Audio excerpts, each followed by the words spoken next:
Today is Thursday, March 13th. We're talking about the latest chapter in the trade war, with Canada and Europe now targeting American products like bourbon, bikes, and blue jeans. Also, the White House's major turnaround on climate change and what it means for greenhouse gases in America. Plus, how to see a rare lunar eclipse tonight. What kind of scam is impacting both iPhone and Android users? And why research shows what clothes you decide to wear can make a big difference in your day. Those stories and even more news to know next. Welcome to The Newsworthy. All the day's news in around 10 minutes. Fast, fair, fun, and on the go. I'm Erica Mandy. Thanks so much for being here. You ready? Let's do this. President Trump is promising even more tariffs. It comes just one day after he introduced new import taxes on all steel and aluminum entering the U.S. And then major trading partners retaliated. The European Union responded by targeting uniquely American goods worth $28 billion, including beef, poultry, jeans, peanut butter, Harley-Davidson motorcycles, and Kentucky bourbon. Whereas Canada added tariffs on $21 billion of American products like computers, tools, and water heaters. China also says it's getting ready to respond. Combined, the new tariffs are expected to cost companies billions of dollars, costs that they might end up passing on to customers. And these are just the latest tariffs, since others have already gone into effect. And the White House is threatening even more in the coming weeks on everything from copper to lumber to cars. President Trump also wants to respond to the retaliatory tariffs, saying whatever they charge us, we're going to be charging them. At the same time, many world leaders are negotiating with the Trump administration, hoping to avoid the escalating trade war. President Trump and his team have said there may be some short-term pain, but that it will be worth it to persuade other countries to make better deals with the U.S. Already, the back and forth has caused turmoil on the stock market. But investors' worries over tariffs seemed to ease yesterday in the face of better-than-expected inflation numbers. The latest government numbers show consumer prices up 2.8% from a year ago. That's smaller than the yearly increase from just 1 month earlier. So it was seen as an encouraging sign. Though most economists agree what happens next with inflation largely depends on how companies decide to deal with tariffs. So stay tuned. The government is on track to shut down this weekend. The U.S. House passed a funding bill earlier this week, leaving it up to the Senate to either go along with it or reject it. Well, now that the Senate has seen it, Democrats say they are not on board. And without at least 8 of their votes, Republicans won't be able to pass the bill and send it to President Trump. At this point, Democratic senators say they want Republicans to consider a month-long extension, giving them time to negotiate individual spending bills. But any negotiating is going to be hard now, since House lawmakers left town after the bill was passed in their chamber. House Speaker Mike Johnson now says if the government shuts down, Senate Minority Leader Chuck Schumer is to blame. Schumer blames Republicans, though, saying they should not have pushed a bill without any input from the other side of the aisle. Either way, they now have less than 2 days to reach a deal. Otherwise, the government will pause all functions deemed non-essential, and federal workers will go without pay until funding is passed. The White House is now rolling back landmark environmental rules in what the EPA is calling the most consequential day of deregulation in American history. Regulations it plans to repeal or get rid of include limits on pollution from tailpipes and smokestacks, protections for wetlands, restrictions on carbon dioxide and mercury emissions from power plants, and in what's seen as the most significant announcement, the EPA moved to overturn a key finding that says greenhouse gases pose a threat to human health and welfare. The finding was first published in 2009, and it's now used to justify and apply limits on emissions from cars, power plants, factories, and more. Without it, it would be difficult for the EPA to regulate greenhouse gases at all. EPA Chief Lee Zeldin says these efforts will save trillions of dollars in regulatory costs and hidden taxes, making it more affordable to buy a car, heat a home, and run a business. But critics say it will be costly in the long term, since climate change has the potential to worsen natural disasters and make Americans sicker. Either way, it could take years for the EPA to actually go through with the rulemaking process to unwind all of these regulations and findings, and then it will still have to survive legal challenges. Despite the government now breaking away from clean energy, renewables are on track for record growth. The latest government analysis shows the build-out of big solar and battery plants is expected to hit an all-time high this year, making up more than 80% of new power being added to America's electric grids. And when you include wind projects, it goes up to 93%. Last year was a big one for renewable energy, too. A new industry analysis found wind and solar energy generated more electricity for the U.S. than coal last year, for the first time ever. And now many analysts say the U.S. just needs all the power it can get. Demand is going up for the first time in decades. Millions of Americans have a chance to see a rare bloodworm moon total lunar eclipse. That is, if you're willing to be up in the middle of the night. This one peaks around 3 o'clock a.m. Eastern Time tomorrow morning, or about midnight tonight on the West Coast. But if you are awake and the sky is clear, you should be able to see it. No eclipse glasses needed.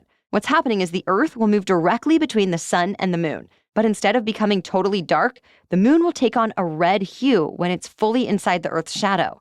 Also, fair warning, there could be some stubborn cloud cover in the way for parts of the plains and Northeast. Some meteorologists say the best viewing will be in parts of California, Oregon, as well as Tennessee, the Carolinas, and Florida. But if you miss it, don't worry. Another is expected over the U.S. again next year.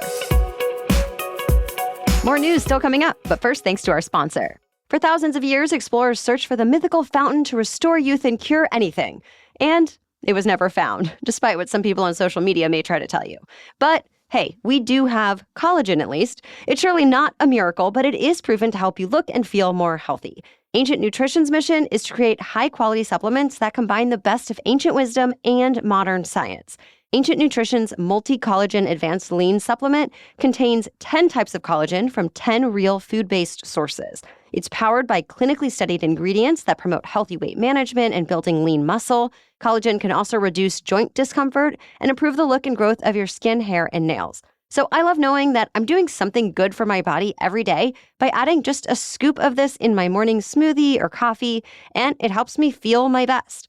Right now, Ancient Nutrition is even offering 25% off your first order when you go to ancientnutrition.com/newsworthy. That's ancientnutrition.com/newsworthy for 25% off your first order. ancientnutrition.com/newsworthy. Now back to the news. A powerful storm is still making its way across the country. Today, it's expected to bring rain and snow to a few West Coast states and much of the Rockies by this evening. Then tomorrow, the National Weather Service says there could be an outbreak of severe thunderstorms in parts of the Midwest, South, and East, with tornadoes, strong winds, large hail, and flash flooding. So meteorologists are asking people to plan ahead of time to make sure you get the warnings and have a safe shelter ready. A congressional hearing came to a sudden tense stop this week over how to address the first openly transgender person elected to Congress. The Republican committee chair, Congressman Keith Self, referred to Congresswoman Sarah McBride as Mr. McBride. She responded by calling him Madam Chairman before starting to speak. But a fellow Democrat then jumped in, asking the chair, quote, "Have you no decency?" Congressman Bill Keating said he would not continue to sit in the hearing unless Congressman Self corrected himself. And with that, Self adjourned the meeting, then posted on X that it's the policy of the U.S. to recognize just two sexes, man and woman, though in McBride's case, she identifies as a woman. McBride says all of it is just a distraction from tackling important issues like housing, healthcare, and childcare. The FBI wants you to keep an eye out for certain text messages that have been tricking people all around the country. They've been going out to both iPhone and Android users, claiming the person owes money for fake, unpaid tolls. And they can seem real, since these scam texts try to impersonate the specific toll service in your state. Typically, they say you have to pay right away or else face penalties like losing your license. Then they give you a link to pay that looks similar to a real toll website. The FTC has warned about these texts too, saying the scammers behind them are not just trying to steal your money, but if you click on the link, they can also get your personal information and steal your identity. The FBI says if you get one of these text messages, delete it and use your phone's report junk feature. We've also included a link in today's episode notes where you can file a complaint with the FBI. Spotify says its payouts are getting better as it faces backlash from certain artists on its platform. The music streaming service put out a report this week detailing how it paid out a record $10 billion in American royalties last year. That's the largest payout to the music industry ever in a single year. But the thing is, Spotify doesn't pay artists directly. They pay rights holders, like record labels and publishers. Then those rights holders pay producers, distributors, and others before eventually paying the artists themselves. Well, a lot of artists say Spotify's payment system needs to change. A few weeks ago, a group of Grammy-nominated songwriters even boycotted Spotify's Songwriter of the Year Grammy party over the issue. Now the streaming service is defending itself. It says the number of artists generating royalties has actually tripled in recent years, but there are more than 12 million artists who upload on this platform, and music publicists say unless you're in the top percentages of streamers, you're not quitting your day job. It's time for one of the more fun Jewish holidays. Purim begins tonight and continues through tomorrow. Many Jewish people celebrate by reading from the Book of Esther, giving back to the less fortunate, sending gifts, and feasting. It's also customary for many Jews to dress up in costumes, eat traditional pastries, and drink wine. Today also happens to be designated as National Good Samaritan Day. On this day, even small acts of kindness are encouraged, like holding the door open, leaving a tip, or smiling at someone you pass. Anything you can do to show a little bit of kindness and receive a little kindness can be considered a celebration. That's it for the main news today, so now it's time for Thing to Know Thursday. But first, a quick break for our sponsor. Perhaps your spring cleaning routine this year should actually start in your sock drawer. Yeah, time to ditch any mismatched or tired pairs and refresh your collection with some fresh Bombas.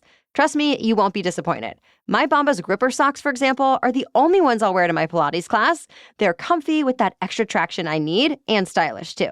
And I love my lightweight athletic socks. They are great for long walks or running around the park with my family on the weekends. Or if you're a runner, they've got the perfect running sock for you that has blister fighting and sweat wicking comfort. And while you're at it, check out Bombas' fresh buttery soft t-shirts and waterproof slides. And something else that I adore about Bombas is that for every comfy pair of socks you get, they donate another comfy pair to someone facing homelessness. I just love knowing that buying high-quality socks for myself actually also does good for someone else. Plus, now Bombas is going international. Enjoy worldwide shipping to over 200 countries. Head over to bombas.com/newsworthy and use the code newsworthy for 20% off your first purchase. That's BOMBAS.com/newsworthy with the code newsworthy for 20% off your first purchase. Bombas.com/newsworthy with the code newsworthy. Now back to Thing to Know Thursday. Today, we're talking about clothes and how what you wear can impact how you behave, even if no one else is around. Psychologists call the phenomenon enclothed cognition. In one study, researchers from Northwestern found when people wore lab coats, they were able to focus better on certain tasks. Other reports have noted how putting on a pair of sneakers can spark motivation to go on a walk, to the gym, or maybe an errand. It goes the other way, too. When people decide not to get dressed and stay in comfortable clothes like pajamas, their brains and bodies can get the cues to relax. And besides behavior, other research has shown clothing can impact feelings, too. Think a specific first date outfit that might make you feel more confident, or a sentimental piece of jewelry might remind you of a loved one. It could be different from person to person. But no matter what, many psychologists say it's good to know that what you wear makes a difference. Well, thank you so much for listening today and making us part of your daily routine. We'll catch you up on more news to know tomorrow. Until then, have a great day.